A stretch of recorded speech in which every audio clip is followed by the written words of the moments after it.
नमस्कार, आप देख रहे हैं वीआईपी न्यूज और मैं हूं राकेश काला।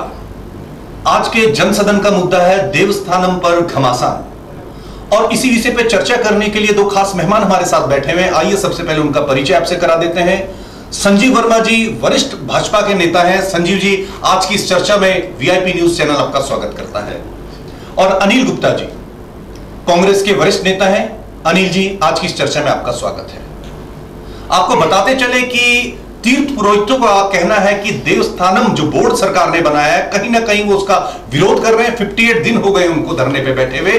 उनके अनुसार अगर सरकार ने अपना ये निर्णय वापस नहीं लिया तो कहीं ना कहीं वो अपने आंदोलन को उग्र करेंगे। सबसे पहले संजीव वर्मा जी, आपके पास मैं आना चाहूंगा। संजीव वर्मा जी, जिस तरीके से आपकी सरकार ने, जो पूर्व मुख्यमंत्री थे, उन्होंने एक फैसला लिया था कि जो पौराणिक मान्यता थी तीर्थ पुरोहितों की, उसको लेकर उन्होंने कहा था कि हम एक बोर्ड का गठन करेंगे। हालांकि जितने भी तीर्थ पुरोहित थे उन्होंने इसका पुरजोर तरीके से विरोध किया। उन्होंने कहा कहीं ना कहीं सरकार हमारी पौराणिक जो व्यवस्थाएं हैं, जो सदियों से चली आ रही हैं, युगों युगों से चली आ रही है, उससे सरकार छेड़खानी करने जा रही है। हालांकि मौजूदा मुख्यमंत्री जो हैं पुष्कर सिंह धामी जी, उन्होंने बहरहाल उस फैसले पर रोक लगा दी, एक आश्वासन दिया है तीर्थ पुरोहितों को कि कहीं ना कहीं उसमें पुरोहितों के हक में यह फैसला लिया जाएगा। लेकिन उनका भी स्पष्ट कहना है अगर जल्दी से जल्दी आपने इसको निरस्त नहीं किया तो हम उग्र आंदोलन करेंगे। संजीव वर्मा जी। काला जी, देखिए, सबसे पहले तो मैं आपको ये बताना चाहूँगा कि हमारी सरकार द्वारा देवस्थानम बोर्ड पे एक हाई लेवल कमेटी का गठन कर दिया गया है और किसी के भी हक हकूक में किसी भी प्रकार का सरकार अतिक्रमण नहीं करेगी। इस चीज़ का मैं आपको आश्वासन देता हूँ। सब जितने भी वहाँ के पंडा पुरोहित, जितने भी पुजारी और जो भी वहाँ पे सेवा में लगे लोग हैं, जैसा पहले होता था वैसे ही व्यवस्थाएं उसी तरह से लागू रहेंगी। किसी भी प्रकार का उसमें सरकार का छेड़छाड़ करने की किसी प्रकार की कोई मंशा नहीं है। देवस्थानम बोर्ड का गठन इस करके सरकार करने जा रही थी ताकि वहाँ पे इंफ्रास्ट्रक्चर का और अच्छा डेवलपमेंट हो। आप देखिए, जैसे हिमाचल के बहुत सारे मंदिर हैं, बहुत सारे तीर्थ स्थान हैं, उन सब में इस तरह की बॉडी बनी हुई है। आप वैष्णो देवी जाएं, वहाँ बॉडी बनी है। आप तिरुपति बालाजी जाएं, वहाँ बॉडी बनी है। और एक बहुत अच्छी, एक व्यवस्थित, श्रद्धालुओं को एक व्यवस्थित सुविधाएं मिले, यात्रा सुगमता से चले और एक इंफ्रास्ट्रक्चर का अच्छा डेवलपमेंट हो। श्रद्धालु उसमें अपने आप को बहुत कंफर्टेबल महसूस करें। इन सारी बातों को लेकर देवस्थानम बोर्ड की स्थापना का सरकार द्वारा निर्णय लिया। बिल्कुल बिल्कुल। अनिल जी, आपके पास मैं आना चाहूंगा। अनिल जी, हम बात करते हैं अगर केदारनाथ की, समुद्र से उसकी ऊंचाई 1333 मीटर है, यानी कि 10,280 फीट के लगभग। देवों की भूमि, तपोभूमि, जहां निर्लिप्त योगेश्वर और संतृप्त देवेश्वर की भूमिका में तीर्थ पुरोहित रहते हैं। संजीव जी का कहना है कि वहां पे व्यवस्थाएं बहुत अच्छी हो जाएंगी उसके बाद। क्या इसको ऐसा समझा जाए कि आज की तारीख में व्यवस्थाएं बहुत अच्छी नहीं है? अनिल जी। देखिए काला जी, भारतीय जनता पार्टी उत्तराखंड में जब सत्ता में आए तो उसने वादे क्या किए थे? वर्तमान सरकार के सामने उत्तराखंड की मुख्य चुनौतियां क्या थी? यहां के पलायन को रोकना, यहां के रोजगार के साधनों को बढ़ाना, यहां के आम व्यक्ति की आय को बढ़ाना। दुर्भाग्य से कोरोना के चलते इस राज्य में जो बेरोजगारी बढ़ी, तो अन्य राज्यों से इस क्षेत्र के जो इस राज्य के लोग थे वापस बेरोजगार होके आए। उनके लिए कोई योजना बनानी थी, कोई नए उद्योग लगाने थे, वो तो इस सरकार ने किए। यहां की स्वास्थ्य सेवाएं सुदृढ़ करने के लिए, ताकि लोग यहां पे बेमौत न मरे, उसके लिए व्यवस्थाएं करनी थी, वो इन्होंने किया नहीं। ये राजनीति करने के लिए यहां पर बैठे हैं। इस देवभूमि में पुरोहित पूरे विश्व में पूजे जाते हैं। आज उनका सरकारीकरण करके उनके हक और अधिकारों पर इस राज्य के सरकार की नियत चली गई, इसलिए पुरोहित विरोध कर रहे हैं। वरना जिन लोगों के लिए वर्मा जी रुक जाइए। जिन लोगों के लाभ के लिए आप कोई अगर बोर्ड का गठन कर रहे हैं तो आपको समझना चाहिए कि वो भी विरोध क्यों कर रहे हैं। यदि पुरोहितों के हित में ये बोर्ड होता, कांग्रेस भड़का रही है। नहीं, कांग्रेस नहीं भड़का रही है।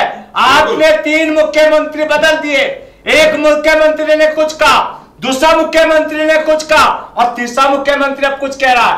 यदि आपकी निष्ठा सही होती, आपके इरादे सही होते तो आपका मुख्यमंत्री कहता कि मेरे मुख्यमंत्री ने पहले जो हमारी पार्टी के मुख्यमंत्री ने निर्णय लिया वो सही है, हमारी दिशा सही है। फिर वो आज ये बताइए कि आपने उसमें क्यों नहीं निर्णय लिया? आपकी सरकार ने आप उसमें इम्प्लीमेशन क्यों नहीं कर पा रहे?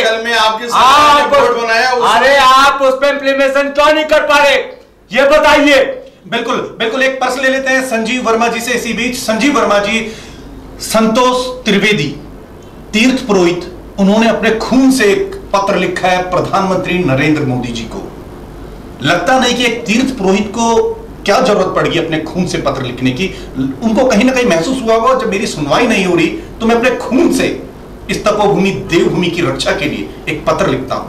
हम सबकी भावनाओं का सम्मान करते हैं और साथ ही मैं श्री त्रिवेदी जी को अपनी ओर से, पार्टी की ओर से आश्वासन भी देना चाहता हूं कि आप बिल्कुल निश्चिंत रहिए, आपके हक हुकूक में किसी भी प्रकार का कोई अतिक्रमण नहीं होने वाला।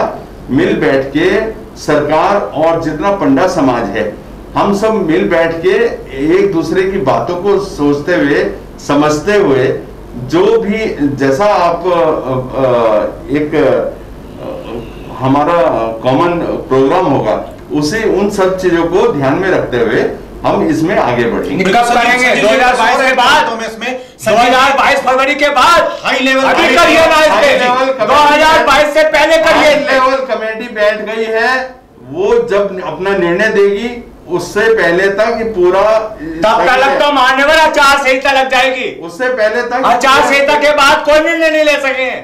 आप अभी लीजिए निर्णय, करिए अपने इच्छा को स्पष्ट, अपने मंसूबे को स्पष्ट कीजिए, पता चल जाएगा कि आप राजनीति कर रहे हैं या पुरोहितों के हित के लिए कदम उठा रहे हैं। राजनीति कांग्रेस करती है। कौन सी कांग्रेस राजनीति? ये कदम आपने उठाया और ये निर्णय आपके मुख्यमंत्री ने बदले। पहले मुख्यमंत्री ने क्या कहा और दूसरे ने क्या कहा और तीसरा क्या कह रहा है? ये विरोधाभास आपके मुख्यमंत्री में है, कांग्रेस में नहीं है। जम्मू कश्मीर में किसकी सरकार है? मैं कह रहा, जम्मू कश्मीर आप जम्मू कश्मीर को छोड़िए, हिमाचल को छोड़िए, हिमाचल में आपकी सरकार है। जिन्होंने हिमाचल में आपकी सरकार है, जिन्होंने बोर्ड का गठन किया था आपने, इसका मतलब आपने वहां के तीर्थ पुरोहितों के साथ गद्दारी करी। ऐसा है, हिमाचल के तीर्थ पुरोहितों की स्थिति दूसरी है, उत्तराखंड के देवभूमि के पुरोहितों की स्थिति दूसरी है। ये समझने की कोशिश करिए। एक परसेंट जोड़ देता हूं मैं अनिल जी। नहीं तो 370 जम्मू में हिमाचल में जा दीजिए। अनिल जी, करोड़ों की संख्या में लोग सुन रहे हैं, प्रश्न दूंगा तो उसका जवाब आप दे पाएंगे उस वक्त। अनिल जी देखिए, तीर्थ पुरोहितों ने स्पष्ट किया है। अनिल जी, संजीव जी पहुंच रहा हूं आपके पास। अनिल जी, तीर्थ पुरोहितों स्पष्ट तौर पे कहा। संजीव जी, प्रश्न को पहुंचने दीजिए लोगों तक। करोड़ों की संख्या में इस वक्त आपको लाइव लोग देख रहे हैं। अनिल जी, तीर्थ पुरोहितों ने कहा है कि 15 अगस्त तक अगर इसका सॉल्यूशन नहीं निकाला गया तो हम सड़कों पे उतरेंगे। तो इसके लिए कांग्रेस क्या स्टैंड लेती है? क्या कांग्रेस उनका समर्थन करेगी? अनिल जी, कांग्रेस का स्पष्ट कहना है कि वर्तमान सरकार इस पर अपना व्यू स्पष्ट करे और जब राज्य सरकार इस पर अपना मत स्पष्ट करेगी, पुरोहितों के हित के लिए कांग्रेस जो है उनके साथ खड़ी भी नजर आएगी। यदि ये बोर्ड पुरोहितों के हित के लिए होता तो निश्चित रूप से देवभूमि के पुरोहित इस सरकार को अपनी पलकों में बिठाते।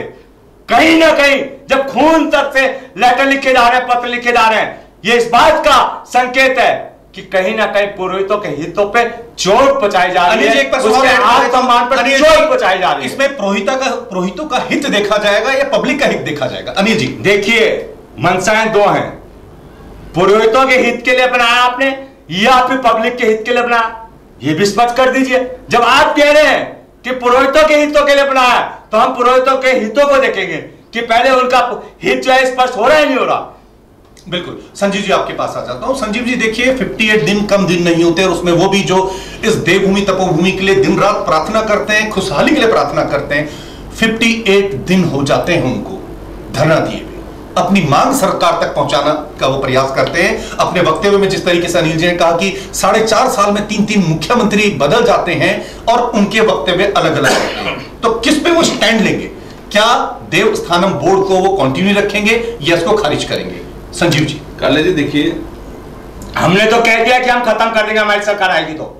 अरे आप तो सब कुछ, आप तो मतलब आपने अपना मत स्पष्ट कर दिया, आप अपना मत स्पष्ट कीजिए। आप तो देश को खत्म करने, वर्मा जी, आप तो देश को खत्म करने में तुमने, काला जी ने देश को कांग्रेस का व्यू पूछा, मैंने कांग्रेस का व्यू रख दिया, आप अपना व्यू रखिए, करते हैं आप अपना व्यू रखिए, आप अपना व्यू रखिए। उत्तराखंड के पूरे को बताइए, पाकिस्तान की बात मत कीजिए, पाकिस्तान की भाषा, उत्तराखंड की बात कीजिए, पाकिस्तान की भाषा बोलते हैं, पाकिस्तान की भाषा आप बोल रहे हैं, आप उत्तराखंड के पूर्वोत्तर की बात करिए, आप बिल्कुल उसकी जवाब हो रहा है। अनिल जी, आपने हमसे पूछा कि कांग्रेस का क्या व्यू है, हमने रख दिया क्या हम खत्म कर देंगे हमारी सरकार आएगी। आप बताइए आपने क्या स्टैंड लिया?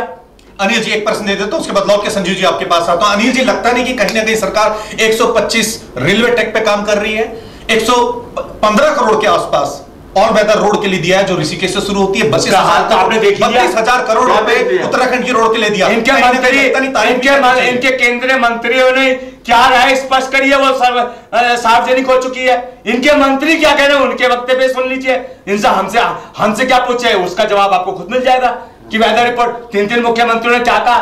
काला जी छिपाए क्या किसी से? बिल्कुल उत्तराखंड के लोगों ने छिपाए क्या? बताइए, बताइए आप बताइए। आरोप लगाए उन्होंने। अरे क्या आरोप लगाए उन्होंने? बोलते हैं आप? अरे आप बताइए। अच्छा आप ही बता दीजिए, मेरे वर्मा जी आप बता दीजिए। देखिए अरे वर्मा जी आप बता दीजिए ना, जो अरे रास्ते क्यों बह रहे हैं, सड़कें क्यों बह रही है, कर्णप्रयाग लाइन कहाँ गई? कहाँ गई? लाइन पे 70% काम पूरा हो चुका है। अरे 5 साल में आपने वादा किया था, 3 महीने रह गया 4 संख्या लगने में। अगले बिल्कुल संजीव जी एक प्रश्न मैं आपको दे देता हूं। संजीव जी आप मेरे प्रश्न को सुनेंगे ताकि जनता तक वो आवाज पहुंच सकेगी। संजीव जी देखिए, ऑल वेदर रोड के लिए 15 करोड़ रुपए सरकार देती है, लेकिन अनिल जी का कहना है ये योजना तो केंद्र सरकार की है, इसका क्रेडिट जो राज्य सरकार कैसे ले सकती है? संजीव जी देखिए काला जी, केंद्र में भी भारतीय जनता पार्टी की सरकार है और राज्य में भी भारतीय जनता पार्टी की सरकार है। डबल इंजन की सरकार यहाँ पे काम कर रही है।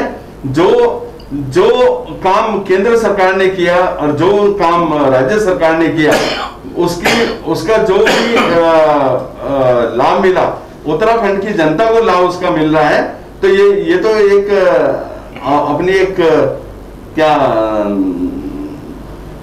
खिसियानी बिल्ली खम्बन नोचे, है ना? बिल्कुल अनिल जी के पास मैं आना चाहूंगा। संजीव जी, अनिल जी से एक प्रश्न ले लेता हूं, लौट के आता हूं संजीव जी आपके पास। बिल्कुल अनिल जी अपनी बात बोलने दीजिए। काला जी क्योंकि आप पॉज ले लेते हैं ज्यादा से, बोलने दीजिए।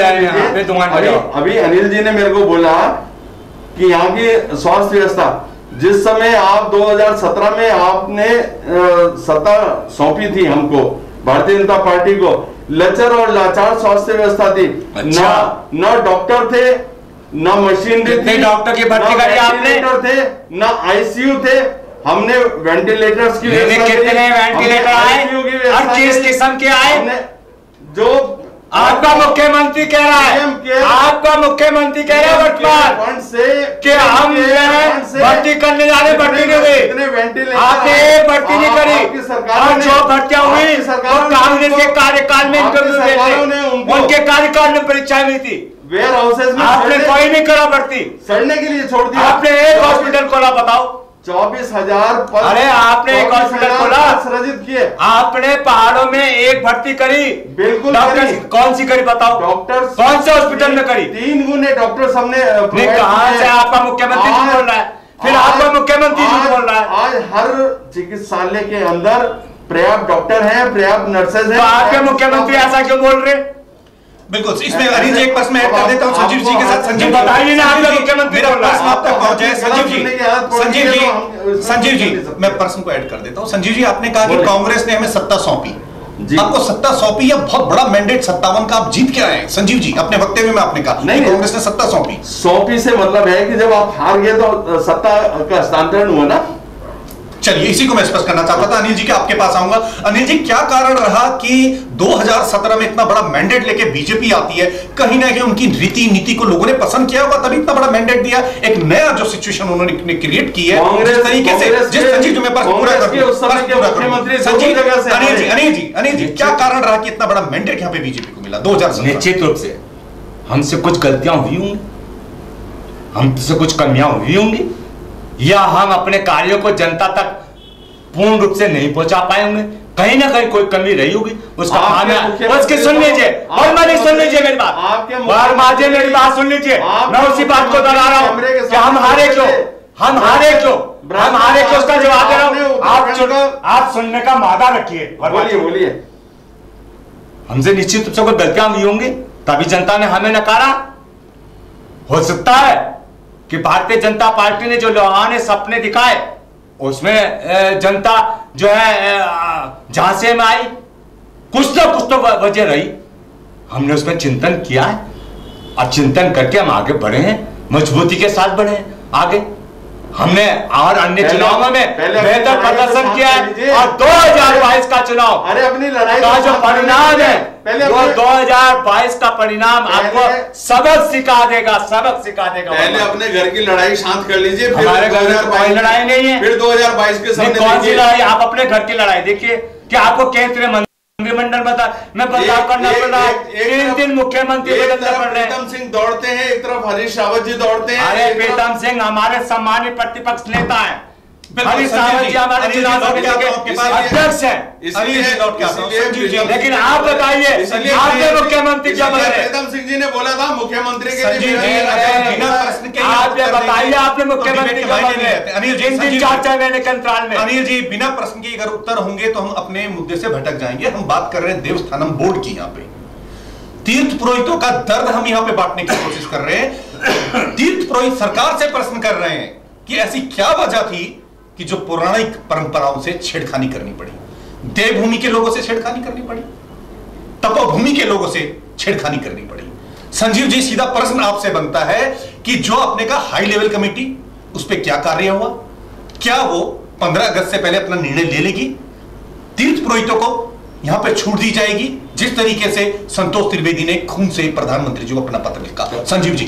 काला जी, देखिए, हाई लेवल कमेटी गठित हुई है, शीघ्र से शीघ्र वो अपना निर्णय लेगी। उसमें साथ में ही जितने तीर्थ पुरोहित हैं हमारे, जितना पंडा समाज है, उनके प्रतिनिधियों की पूरी राय ली जाएगी। उनके जो हक हुकूक हैं उनको कायम रखा जाएगा, उसमें किसी प्रकार की कोई छेड़छाड़ नहीं की जाएगी। सरकार द्वारा पूर्ण उन लोगों को आश्वासन दिया गया है कि जैसे आप लोग चाहेंगे आप अपनी राय रखिए।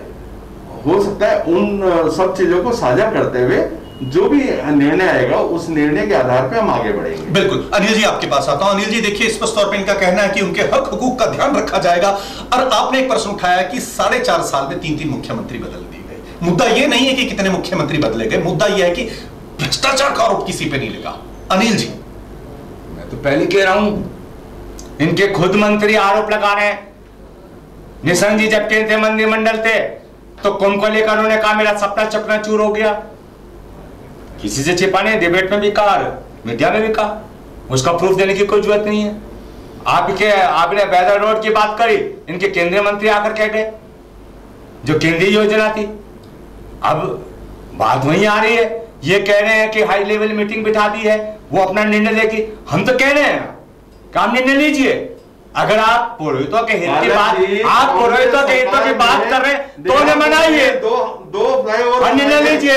2 फ्लाईओवर बनाए गए जो दोनों के दोनों दोषपूर्ण, तभी तो वाला का फ्लाईओवर उड़ गया, अच्छी वाला का आपका। और जितनी उनमें लागत रखी गई थी उस लागत से 3 गुनी लागत उनमें लगाई गई। लेकिन यहाँ पर प्रश्न बनता है, संजीव जी प्रश्न बनता है कि आपने, संजीव जी प्रश्न लीजिए, फ्लाईओवर आपने बनाए लेकिन वो टूट जाते हैं। संजीव वर्मा जी, 6 महीने के अंतराल में।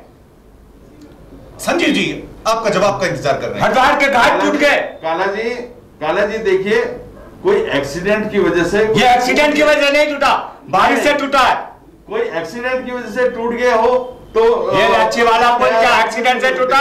बिल्कुल टूटा। नहीं, आपको लक्ष्य वाला का प्राइवेट एक्सीडेंट से काला जी बताइए ने, एक्सीडेंट से टूटा। काला जी बताइए ने कैसे गिरा है। अपने वक्तव्य में संजीव जी कह रहे हैं एक्सीडेंट से टूटा है, लेकिन आपको जानकारी नहीं, आप क्लियर करिए। अरे क्यों झूठ बोलते हैं? देखिए हमारे एंकर जी बता देंगे। बिल्कुल संजीव जी आप अपनी जगह ठीक है। मैं अनिल जी के पास आना चाहूंगा। अनिल जी देखिए, जिस तरीके से पुल की अगर हम बात करें, संजीव जी का कहना है कि एक्सीडेंट से टूटा। मुद्दा यह है कि अगर एक्सीडेंट होता तो साइड की रेलिंग टूटती, वो जमीन क्यों टूटा? क्या ये प्रश्न उठता है? अनिल जी धसा क्यों? अनिल जी आप गुणवत्ता की वजह कमी की वजह से टूटा, धसा है वो, एक्सीडेंट से नहीं टूटा है वो।